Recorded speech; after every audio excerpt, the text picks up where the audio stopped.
Looking down at me, suffering on the hospital bed, my husband coldly declared, "I'm going on a trip now."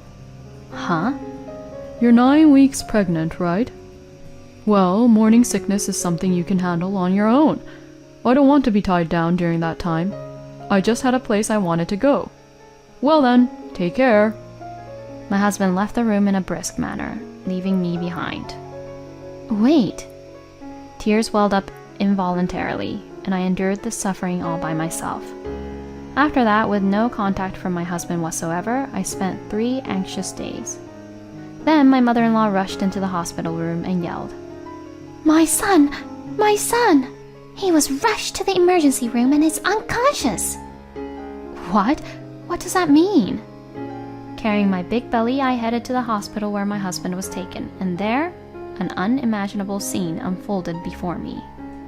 My name is Mia. I'm a 28-year-old housewife entering my 2nd year of marriage this year. I am currently pregnant with our first child.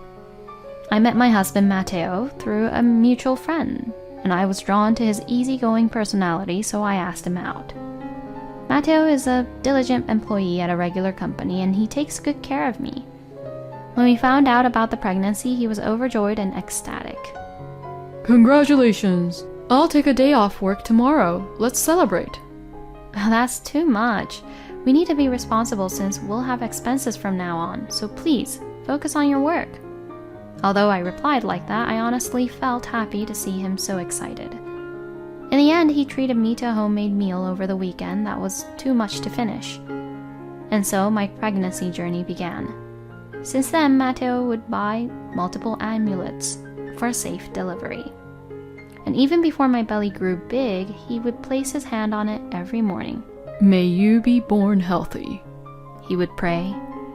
I had a lot of anxieties being pregnant for the first time, but seeing Matteo acting a little out of the ordinary like that made me feel better. Around the 7th week of pregnancy, I started to become somewhat sensitive to food smells.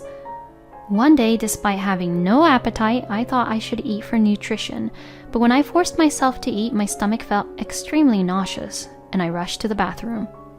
In my foggy state of mind, I understood. Morning sickness had begun. When I finally calmed down and returned from the bathroom, Matteo, with a face ever paler than mine, was worried about me, so I couldn't help but laugh. Morning sickness symptoms weren't too severe yet, but despite Matteo being busy with work, he took care of me and showed me kindness. Even when he came home tired from work, he would talk only about me and our unborn child, and I genuinely thought he was a great husband from the bottom of my heart. However, the atmosphere at our home gradually started to change. There came a time when he would take out his smartphone more often, and when I caught a glimpse of the screen, it seemed like he was having exchanges with someone. It's Matteo we're talking about. It couldn't possibly be an affair, right? While feeling a slight sense of unease, I believed that at the time. However, as the days went by, the frequency of his exchanges on his smartphone increased. He even started taking out his phone during our conversations. One night, unable to sleep due to the effects of morning sickness, Matteo quietly got up, gazing at his phone screen, and left the bedroom. And there were times when he didn't return for a long time. I used to think that he went out because he was considerate of me sleeping, but the unease within me kept growing steadily. By the time I entered the 9th week of pregnancy, the symptoms of morning sickness had worsened, and I started experiencing headaches and ringing in my ears. It was no longer a situation where I simply felt anxious about Matteo's actions. Is the smell of food always this nauseating? I couldn't eat enough during meals, and even drinking water made my stomach feel queasy, causing me to vomit.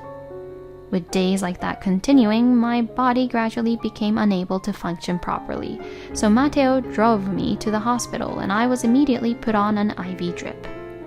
"Your morning sickness symptoms are severe. It would be better for you to stay in the hospital until your condition improves." I was able to go home that day, but the next day I was admitted to the hospital right away. Matteo expressed his concern for me, but he had a serious look on his face as if he was thinking about something. The next morning, after preparing for my hospital stay, Matteo drove me to the hospital again. Once I finished the necessary preparations in the assigned hospital room, Matteo said something unbelievable. I'm going on a trip now. Huh? I was so shocked that I couldn't find the words to speak.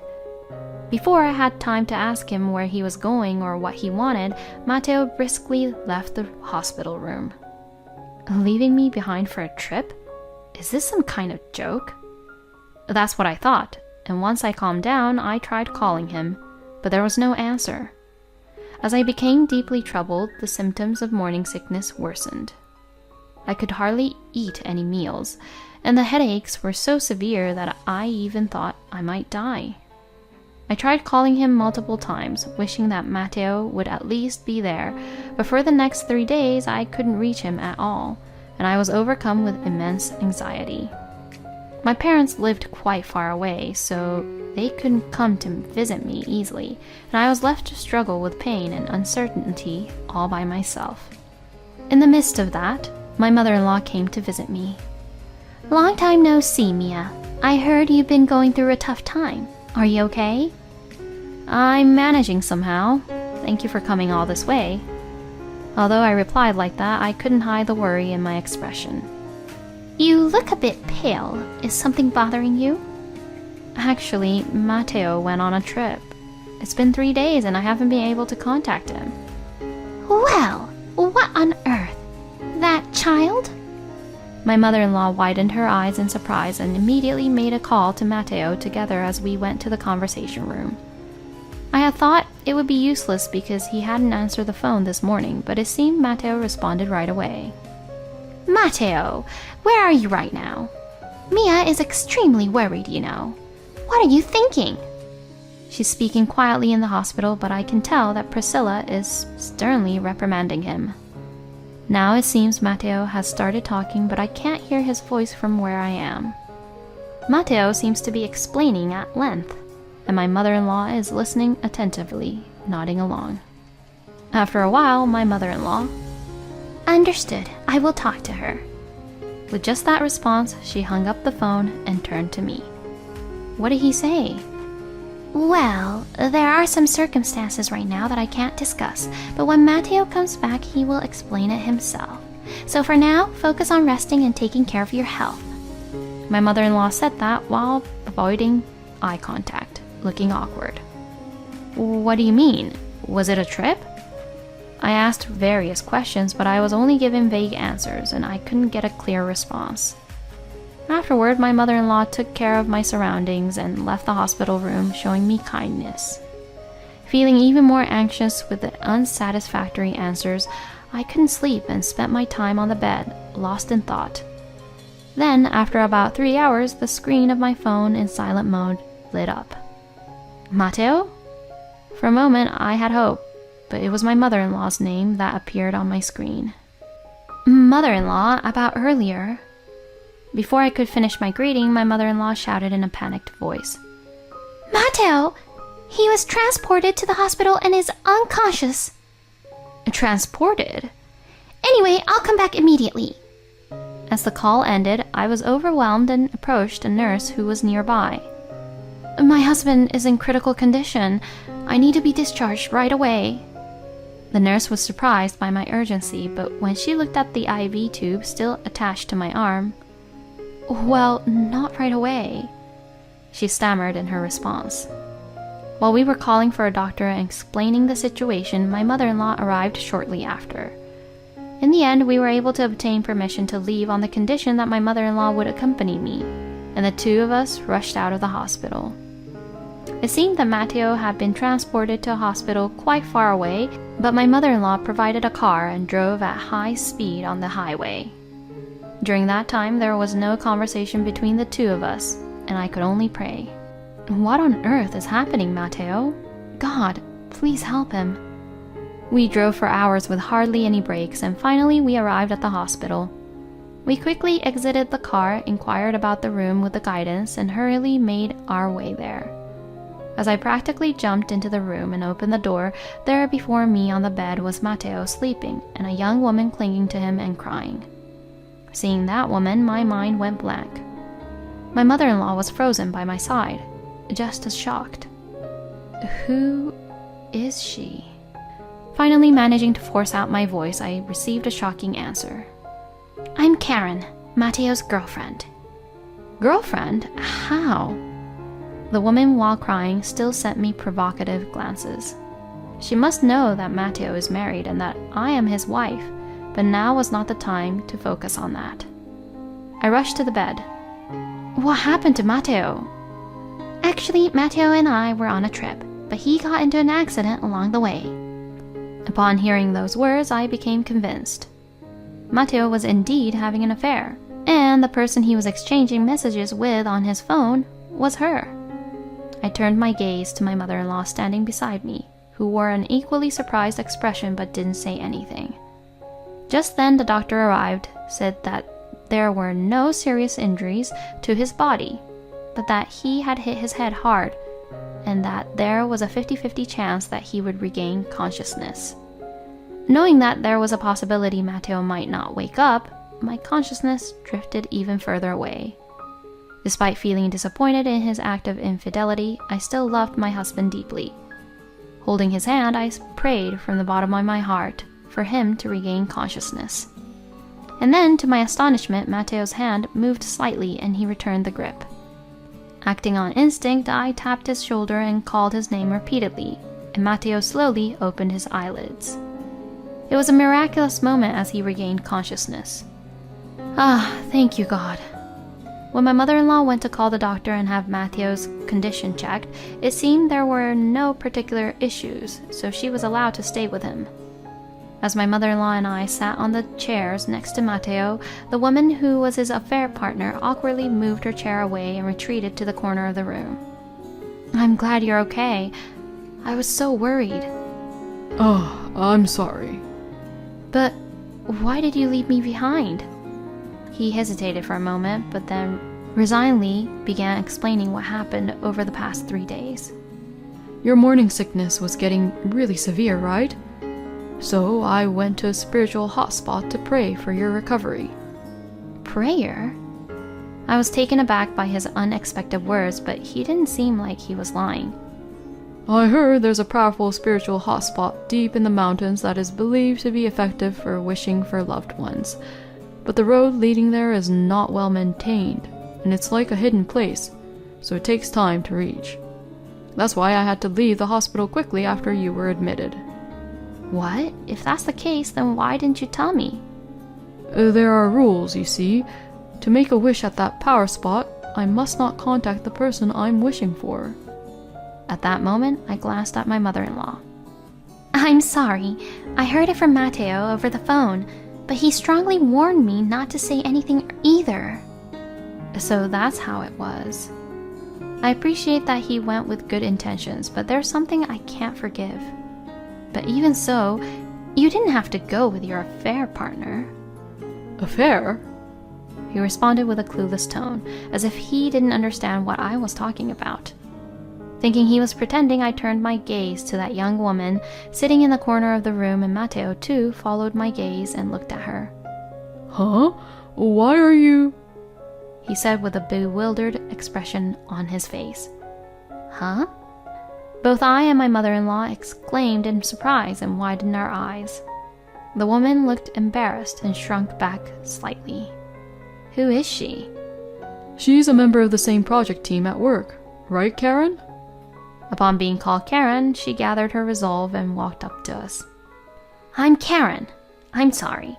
It's a lie that I'm Matteo's girlfriend. Surprised, we listened as Karen began to explain the situation. According to her story, Karen admired Matteo, her senior colleague at work, and over time, that admiration turned into romantic feelings. Despite knowing he was married, she continued to message him outside of work hours, disguising it as work-related discussions. It turns out that Karen was indeed the person he was exchanging messages with on his smartphone. However, her attempts were in vain, as Matteo showed no interest in any woman other than his wife, completely unaware of her advances. In fact, asking questions even after work hours, she's so dedicated. She was even praised for her work ethic. It's a typical response from Matteo, who seems insensitive to personal relationships, but it turns out Karen was only valued as a co-worker. So Karen devised a plan. Karen was the one who revealed the famous spiritual hotspot to Mateo. She knew that Mateo was concerned about my morning sickness and that he had strong religious beliefs, so she thought that if she told him about a powerful spiritual hotspot, he would definitely go. So through colleagues at work, Karen spread rumors to Mateo. As expected, the plan worked, and Mateo quickly set off after admitting me to the hospital. When Karen received a message on her phone that he would be taking some time off from work, she became convinced that he was going to the spiritual hotspot. With that certainty in mind, she waited for him there, secretly following his every move. If everything went according to plan, she would appear before Mateo the moment he arrived at the spiritual hotspot. It's fate, isn't it? It seems she had plans to say that and perform a prayer for a good relationship. However, Mateo slipped and hit his head in the mountains, losing consciousness. In a state of panic, she made an emergency call for help. It seems that the hospital tried to contact Mateo's family, so Karen instructed them to call his mother instead of me. Karen knew that I was hospitalized, and she had witnessed Mateo speaking with his mother on the phone just before he slipped. Based on that, she believed that his mother would come immediately if informed. If Mateo wakes up, there's a chance he might turn towards me, Karen said, holding on to a faint glimmer of hope. With that in mind, she lied to us, claiming, "I am his girlfriend." I'm so sorry for putting you, Mateo, in danger because of me. And on top of that, I lied. I was completely out of my mind. I'm the worst. Karen finished her explanation and apologized again, shedding tears. I was completely stunned by the outrageous story, and I didn't know what to say. Both Mateo and my mother-in-law had the same blank expression on their faces. I thought she was a person who had been involved in stalker-like behavior and had outrageous thoughts, but now I can see that she deeply regrets her actions. Honestly, I was surprised. I want you to let go of Mateo already, but thanks to you, my husband was saved. Thank you. Indeed. Regardless of the motive, you are our son's savior. Allow me to express my gratitude. My mother-in-law and I sincerely expressed our gratitude. Karen seemed surprised for a moment when she was thanked, and then she bowed her head multiple times. Mateo appeared uncomfortable and awkward, but he followed us and spoke up. I'm truly grateful for your help, but I'm sorry. I can't see you as anything more than a junior colleague, and I can't have any interest in anyone other than Mia.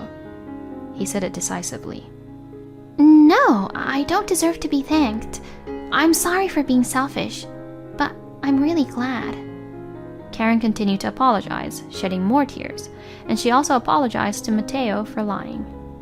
She was simply overjoyed that his life was saved. Afterward, the three of us comforted Karen and left the hospital room when things settled down. Fortunately, Mateo was able to be discharged without any lasting effects. I also stayed in the hospital for about 10 days, and my morning sickness symptoms subsided, allowing me to be safely discharged. Mateo continued to worry and take care of me every day, and with the stability of the second trimester, I was able to live a calm life. Most importantly, the anxiety about my husband's infidelity disappeared. And then I safely gave birth while holding Mateo's hand. The next morning, still awkwardly holding our baby, Mateo came to the hospital room. I'm so glad the baby was born safely. Now we need to go make a wish for the child's well-being. He said that and began earnestly searching for a place. I was somewhat amazed by Mateo's devoutness. Remember this, being by our child's side is the best medicine, more than any wish. I gently advised him. Mateo had a bewildered look on his face. But I don't have anything I can do. You were hospitalized too, so you understand, right? Upon hearing that, he nodded vigorously. Ah, yes. I certainly felt anxious being alone. It seems like he finally understood. There will be many challenges in raising our first child from now on. Nevertheless, I am confident that everything will be alright as long as I am with him, I thought, and I embraced our newborn baby.